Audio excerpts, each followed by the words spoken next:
Ezekiel chapter 45. Israel fully restored. When you allot the land as an inheritance, you are to present to the Lord a portion of the land as a sacred district, 25,000 cubits long and 20,000 cubits wide. The entire area will be holy.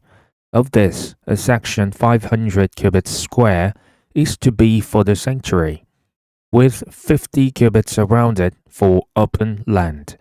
In the sacred district, measure off a section 25,000 cubits long and 10,000 cubits wide.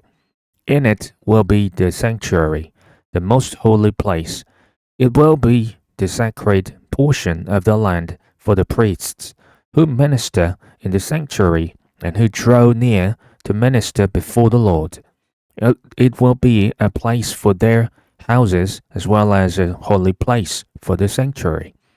An area 25,000 cubits long and 10,000 cubits wide will belong to the Levites, who serve in the temple, as their portion for towns is to live in.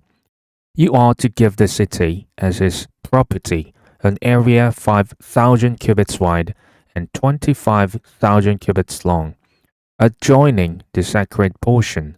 It will belong to all Israel. The prince will have the land bordering each side of the area formed by the sacred district and the property of the city. It will extend westward from the west side and eastward from the east side, running lengthwise from the western to the eastern border, parallel to one of the tribal portions. This land will be his possession in Israel, and my princes will no longer oppress my people, but will allow the people of Israel to possess the land according to their tribes. This is what the sovereign Lord says. You have gone far enough, princes of Israel. Give up your violence and oppression and do what is just and right. Stop dispossessing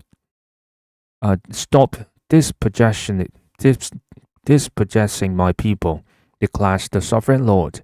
You are to use accurate scales, an accurate ephah, an accurate bath.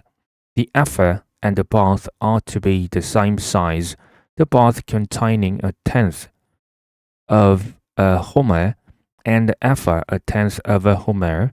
The homer is to be standard measure for both. The shekel is to consist of 20 gerahs, 20 shekels plus 25 shekels, plus 15 shekels equal 1 mina. This is the special gift you are to offer, a sixth of an ephah from each homer of wheat and a sixth of an ephah from each homer of barley. The prescribed portion of olive oil measured by the bath is a tenth of a bath from each core, which consists of 10 baths or 1 homer, for 10 baths are equivalent to a homer. Also 1 sheep is to be taken from every flock of 200 from the well-watered pastures of Israel. These will be used for the grain offerings, burnt offerings, and fellowship offerings to make atonement for the people, declares the sovereign Lord. All the people of the land will be required to give this special offering to the prince in Israel. It will be the duty of the prince to provide the burnt offerings, grain offerings, and drink offerings at the festivals, the new moons, and the Sabbaths, at all the appointed festivals of Israel. He will provide the sin offerings, grain offerings, burnt offerings, and fellowship offerings to make atonement for the Israelites. This is what the sovereign Lord says. In the first month, on the first day, you are to take a young bull without defect and purify the sanctuary.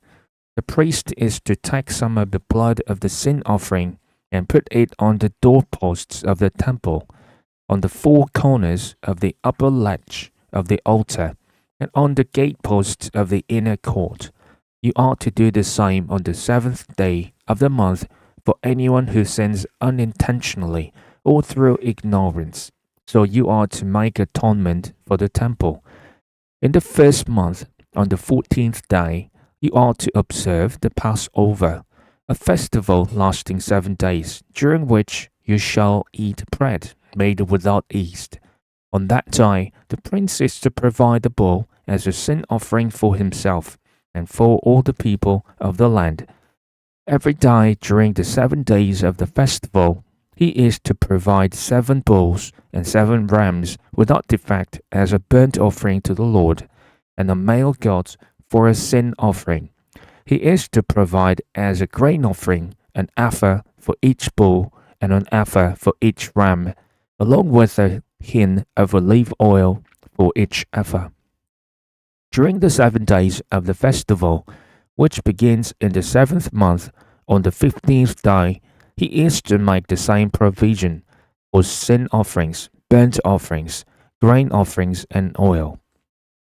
Ezekiel chapter 46. This is what the sovereign Lord says.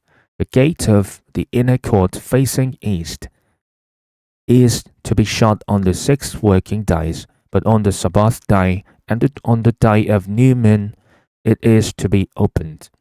The prince is to enter from the outside through the portico of the gateway and stand by the gatepost. The priests are to sacrifice his burnt offering and his fellowship offerings. He is to bow down in worship at the threshold of the gateway and then go out, but the gate will not be shut until evening. On the Sabbaths and new moons, the people of the land are to worship in the presence of the Lord at the entrance of that gateway. The burnt offering the prince brings to the Lord on the Sabbath day is to be 6 male lambs and a ram, all without defect. The grain offering given with the ram is to be an ephah, and the grain offering with the lambs is to be as much as he pleases, along with a hin of olive oil for each ephah. On the day of the new moon, he is to offer a young bull, 6 lambs, and a ram, all without defect. He is to provide as a grain offering 1 ephah with the bull, 1 ephah with the ram, and with the lambs as much as he wants to give, along with a hin of oil for each ephah. When the prince enters, he is to go in through the portico of the gateway, and he is to come out the same way. When the people of the land come before the Lord at the appointed festivals, whoever enters by the north gate to worship is to go out the south gate, and whoever enters by the south gate is to go out the north gate. No one is to return through the gate by which they entered, but each is to go out the opposite gate.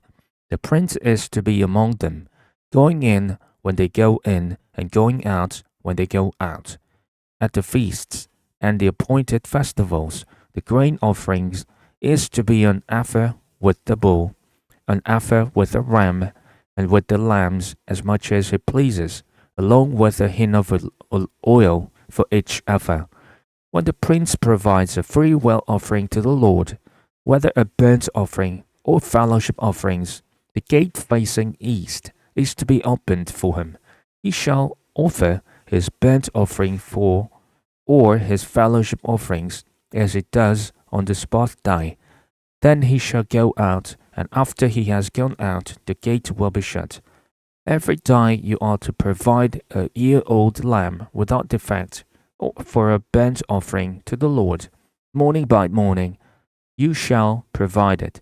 You are also to provide with it, morning by morning, a grain offering consisting of 1/6 of an ephah, with 1/3 of a hin of oil to moisten the flour. The presenting of this grain offering to the Lord is a lasting ordinance. So the lamb and the grain offering and the oil shall be provided morning by morning for a regular burnt offering. This is what the sovereign Lord says. If the prince makes a gift from his inheritance to one of his sons, it will also belong to his descendants. It is to be their property by inheritance. If, however, he makes a gift from his inheritance to one of his servants, The servant might keep it until the year of freedom. Then it will revert to the prince. His inheritance belongs to his sons only. It is theirs. The prince must not take any of the inheritance of the people, driving them off their property. He is to give his sons their inheritance out of his own property, so that not one of my people will be separated from their property. Then the man brought me through the entrance at the side of the gate to the sacred rooms facing north, which belonged to the priests, and showed me a place at the western end. He said to me, "This is the place where the priests are to cook the guilt offering and the sin offering, and bake the grain offering to avoid bringing them into the outer court and consecrating the people." He then brought me to the outer court and led me around to its four corners, and I saw in each corner another court. In the four corners of the outer court were enclosed courts, 40 cubits long and 30 cubits wide. Each of the courts in the four corners was the same size. Around the inside of each of the four courts was a ledge of stone, with places for fire built all around under the ledge. He said to me, "These are the kitchens where those who minister at the temple are to cook the sacrifices of the people."